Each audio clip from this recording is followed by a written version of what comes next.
The yellow footprints of Parris Island are iconic. They mark the transition from civilian life to a life of a United States Marine. At the end of that Marine's contract, there's no fanfare, no parades, no symbols of transition back to civilian life. My transition started on 12 January 2009 at Parris Island, South Carolina. I progressed through my year-long training to become an MV-22 Osprey crew chief and mechanic, with no goal other than to deploy and have fun for the next 5 years. By the end of that 5-year contract, I would understand humanitarian response with the events in Haiti. I would understand crisis response with the events in Benghazi and the attacks on Camp Bastion later that same year. This was eye-opening for a 22-year-old from Harrisburg, Pennsylvania, and I found that I relished the humanitarian missions more. At the end of my 5-year contract, I was still lost. I didn't know what I wanted to do, but I missed the camaraderie. So I rejoined in the reserves. During that time, I got a bachelor's in oceanography, but with no job opportunities, no internships available, I re-enlisted to the active duty in 2017. It was around this time that I had some friends at the Millersville University saying, hey, look at the emergency management program, you'd kill it. And at the encouragement of my family and friends, I cannonballed into the world of emergency management. For 2.5 years, I balanced a full-time job, growing my family, deployments, and even my education. I found that I loved the world of emergency management. It was my calling. But as I got closer to the end of my contract in September of this year, I once again had that problem. What was next? And that's when my OIC, Major Kara Vaqueris, said, bro, look at SkillBridge. So for those of you who don't know what SkillBridge is, that's why I'm here. SkillBridge is an absolutely incredible program through the DoD that allows active duty service members the last few months of their active duty contract to serve in civilian roles. Now here's the fun part. The active duty or the military still pays their wage so that you don't have to. It's a win. So I got excited, I started looking, but the problem was I couldn't find any emergency management agencies or anything in the system until one night I found Innovative Emergency Management, IEM. So I started plotting, planning, and getting my resume ready. I worked hard. I sent it off to the SkillBridge coordinator. Lo and behold, 24 hours later, I get a response. Your resume's awful. You need to rework on it. So, putting my Marine Corps arrogance aside, I got to work. I worked with the base transition offices. I worked with local EMs to help build a resume. About a week later, I had an interview with Andrew Velasquez, the director of Big City Emergency Management for IEM, and a former FEMA Region 5 director. About a week later after that, I found I made the cut.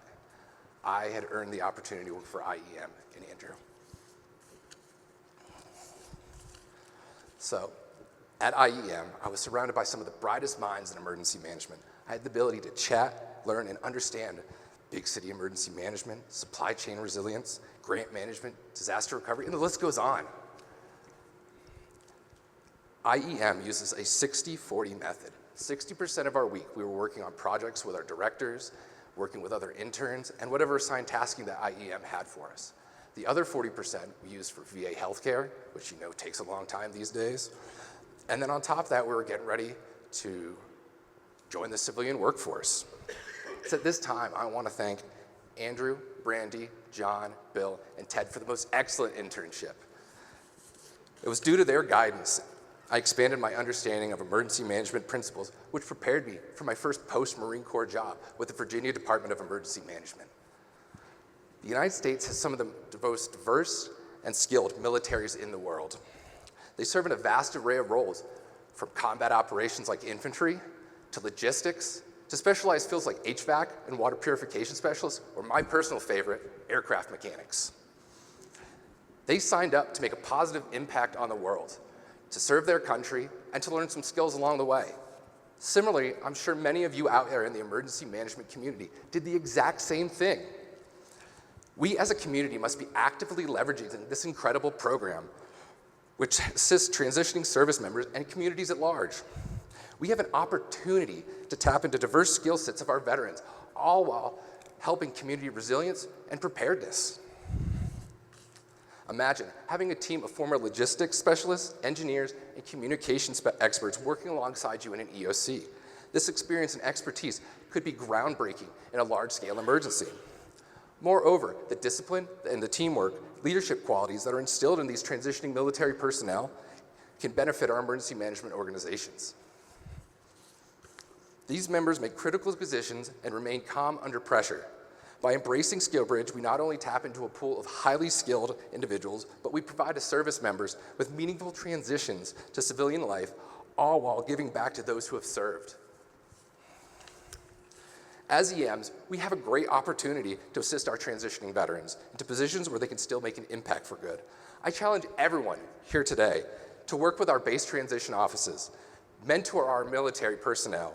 By fostering an environment where they feel empowered and supported, we enhance our emergency management capabilities, all while giving back to those who have served. Lastly, sign up for SkillBridge. It doesn't cost anything, and get your name in the system. Our members will find you, and it'll be an incredible experience for everyone. This is a call to action for emergency managers to be proactive in this initiative. By participating in this program, we create a pathway for our veterans to transition smoothly into civilian life, all while enriching our teams with their expertise and dedication to service.